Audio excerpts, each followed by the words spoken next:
Nous allons parler du tourisme et les multinationales en RDC. Avant que nous puissions en parler en profondeur, nous allons introduire sur l'ONU et les multinationales. Est-ce que l'ONU existe? Entre l'ONU et les multinationales, qui est le plus important?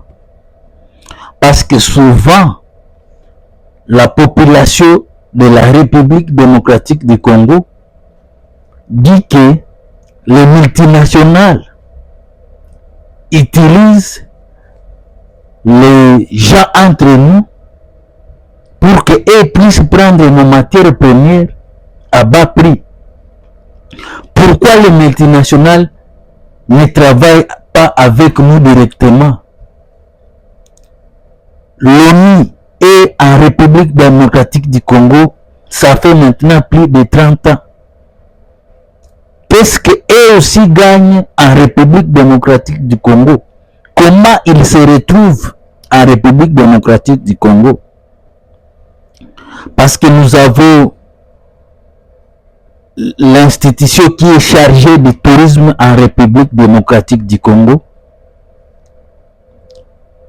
Et nous allons vous parler comment nous pouvons apporter la solution par rapport à cela. Sur cette image, je suis en train de dire aux enseignants, aux profs d'université, à l'école primaire, je montre l'image de l'échange. Que nous avons besoin de l'argent des Européens et ils ont besoin de nos matières premières. Cacao, café, cobalt, cuivre, or, diamant, cassiterite, eau, gaz, tout. Mais nous avons besoin de leur argent. C'est pourquoi il faut enseigner comment nous pouvons prendre, avoir leur argent sans pour autant nous tuer. Parce que les grands problèmes que nous avons observés depuis les explorateurs anglais, belges, américains sont venus en Afrique, nous leur avions donné des matières premières et nous ont donné des fusils. Et ces fusils, les armes, créent la désolation entre la population. Il y a des tueries, des massacres, des viols.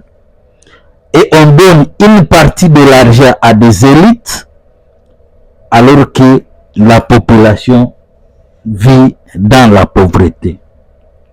Nous allons changer le paradigme parce que c'est possible que nous puissions vivre ensemble dans la prospérité. Sur cette image, je vous montre que Elon Musk a perdu 20 milliards de dollars à une seule journée. Et vous? Et il a plus de 400 milliards son entreprise. Donc, vous devez savoir que Elon Musk est parmi les multinationales qui sont dans le monde.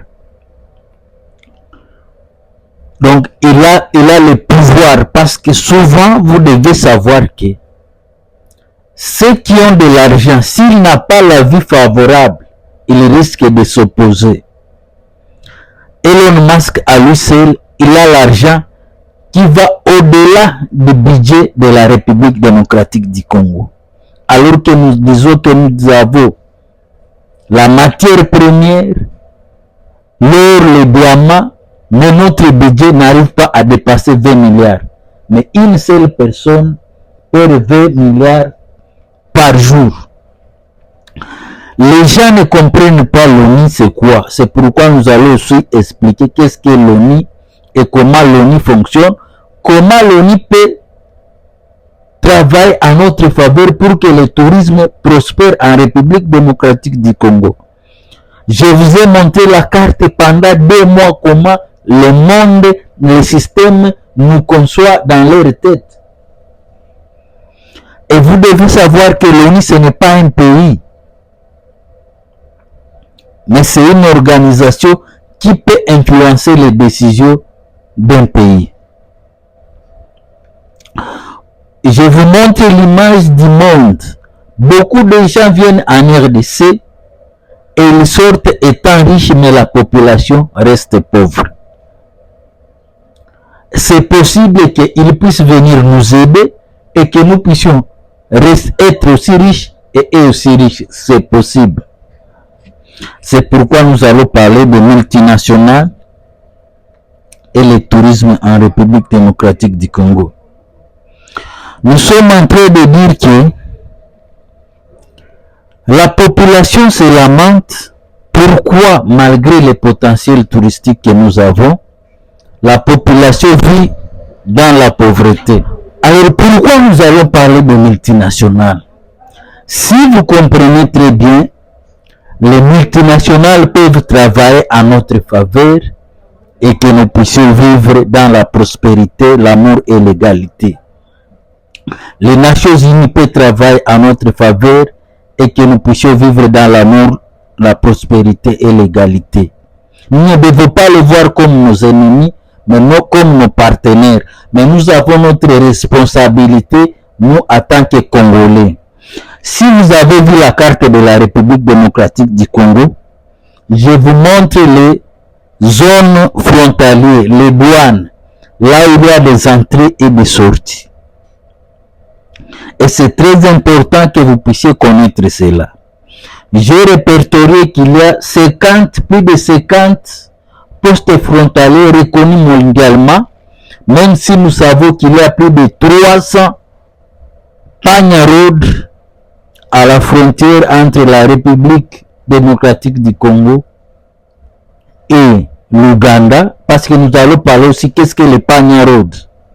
Donc, sur ces postes frontaliers, par exemple, Kasindi, Mahagi, Aru, Goli, Bunagana, Kibumba, Berere, ce n'est pas eux, ce n'est pas l'ONU, ce n'est pas les multinationales qui doivent venir faire le travail que nous devons faire. C'est là où il y a les entrées et les sorties. Et c'est notre responsabilité en tant que République démocratique du Congo de venir prendre soin de nos douanes, de nos entrées et de sorties. Parce que vous savez que la République démocratique du Congo est enviée par les voisins, mais aussi par d'autres pays. Et la grande responsabilité que nous avons, c'est de prendre conscience et de protéger la richesse que nous avons. Ce n'est pas les multinationales qui vont venir protéger nos douanes. Non, c'est nous. Ce n'est pas eux qui vont laisser que nous ne puissions pas prendre la corruption. C'est notre responsabilité. Nous avons une part à faire dans tout ça. Donc, nous ne devons pas dire que les multinationales utilisent des gens pour venir nous déstabiliser. Quelle est notre responsabilité en tant que République? Parce que nous disons que si une partie de l'élite congolaise est riche alors que la majorité de la population est pauvre, c'est très difficile de développer d'autres secteurs économiques comme le tourisme, l'agriculture, l'élevage et la pêche, et voir la prospérité. Ce n'est pas les multinationales qui mettent les armes entre les mains des enfants en République démocratique du Congo auprès des groupes armés. Ce n'est pas l'ONU, ce n'est pas les multinationales qui nous disent de nous tuer les uns entre les autres. Parce qu'en République démocratique du Congo, on a constaté qu'après la Deuxième Guerre mondiale, c'est là où il y a beaucoup de morts. Donc nous devons prendre notre responsabilité. L'ONU, les multinationales peuvent travailler à notre faveur si nous nous montrons responsables, si nous sommes honnêtes, si nous sommes justes, si nous disons la vérité, si nous nous aimons les uns les autres. Pourquoi pas Elon Musk ne peut pas venir investir directement en République démocratique du Congo?